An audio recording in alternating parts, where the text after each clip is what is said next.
नमस्कार। बात पते की बाय एनजे में आपका स्वागत है।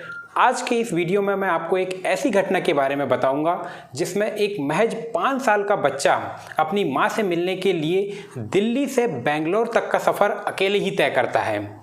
इससे पहले मैं बता दूं कि जब से ये कोरोना संकट हमारे भारत में आया है तब से लगातार हम कई सारी चुनौतियों का सामना कर रहे हैं। उसके बाद हमारे पास में लॉकडाउन आ गया। लॉकडाउन के चलते मजदूरों का पलायन और फिर हमारे डॉक्टर और नर्सेस पर हमले और ऐसे नहीं जाने कई सारी कहानियां और बातें हमारे सामने आई। उसके साथ साथ लॉकडाउन के दौरान एक बात और भी हुई जिसमें जो परिवार के सदस्य थे जो जहाँ थे वे वहीं पर फंसे रह गए, अपने परिवार से मिल नहीं पाए। लगभग 2 माह हो चुके हैं इस लॉकडाउन को, मगर अब कुछ राहत की बात सामने आई है कि कुछ विमान सर्विसेज और ट्रेनें चालू हो गई है। तो इस राहत के दौरान इस राहत ने सबसे बड़ी राहत तो इस 5 साल के बच्चे को दी है जो 3 महीने के बाद अपनी मां से मिल पाया है।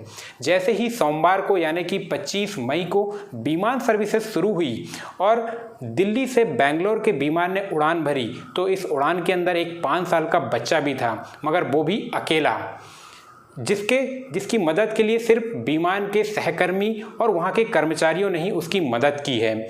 जैसे ही विमान बेंगलोर एयरपोर्ट पर पहुँचा तो उसकी माँ वहाँ पर पहले से ही मौजूद थी, सुबह से ही उससे मिलने के लिए। विमान को देखते ही उसकी माँ रो पड़ी, मगर ख़ास बात यह है कि उसकी माँ ने अपनी भावनाओं को काबू में करते हुए सारी फॉर्मेलिटीज़ को निभाया, अपने बच्चे को बिल्कुल भी गले से नहीं लगाया। उसने अपनी भावनाओं को कंट्रोल में रखा, सारे नियमों का पालन किया, लॉकडाउन का पालन किया, सोशल डिस्टेंसिंग का पालन किया, मुंह पर मास्क लगाया और सारी फॉर्मेलिटीज़ को पूरा करने के बाद वो बिहान को अपने साथ ले जा पाई।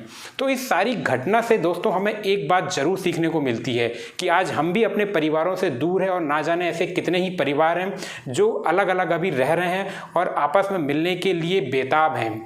तो हमें सोशल डिस्टेंसिंग का पालन करना, इस लॉकडाउन को बिल्कुल भी नहीं तोड़ना है। हालांकि ये सफ़र हम कर सकते हैं, विमान से या ट्रेन से हम अपने घरों को या काम पर जा सकते हैं, मगर इससे सीखने वाली बात यही है दोस्तों कि बिल्कुल आप जहां हैं वहीं पर रहें, सुरक्षित रहें, स्वस्थ रहें। क्योंकि अगर हम जीवित रहते हैं, स्वस्थ रहते हैं तो हम कभी ना कभी अपने परिवार के पास बिल्कुल हम जा सकते हैं। तो अपने घर में ही रहकर एक दूसरे की स्वास्थ्य की और सुरक्षा की कामना आप जरूर करें। एक मिसाल यहाँ पर एक बिहान ने कायम की है जो अकेले ही सफ़र उसने तय किया है, इतना लंबा सफ़र, जो भी महज 5 साल का बच्चा है। जिस उम्र में बच्चे सिर्फ स्कूल जाना शुरू करते हैं तब उसने इतना लंबा सफ़र तय किया है अपनी माँ से मिलने के लिए। एक बात और बता दूं कि बिहान 3 महीने पहले अपने दादा दादी के पास दिल्ली रहने के लिए गया था, मगर 1 महीने बाद जब उसे वापस बेंगलोर आना था तभी से लॉकडाउन शुरू हो गया। उसके बाद से वो अपनी माँ से मिलने के लिए तड़प उठा, माँ से मिलने के लिए बेचैन था। और जैसे ही ये विमान की सर्विस शुरू हुई तो सबसे पहली विमान सर्विस में टिकट बुक करते ही बिहान अपनी माँ से मिलने के लिए बेंगलोर आ पहुंचा। तो इसी तरह की कई सारी नई जानकारी लेकर मैं आते रहूंगा आप तक। तब तक आप सुनते रहिए बात पते की बाय एनजे और मेरे यूट्यूब चैनल सब्सक्राइब करना बिल्कुल ना भूलिएगा। तब तक के लिए धन्यवाद, नमस्कार।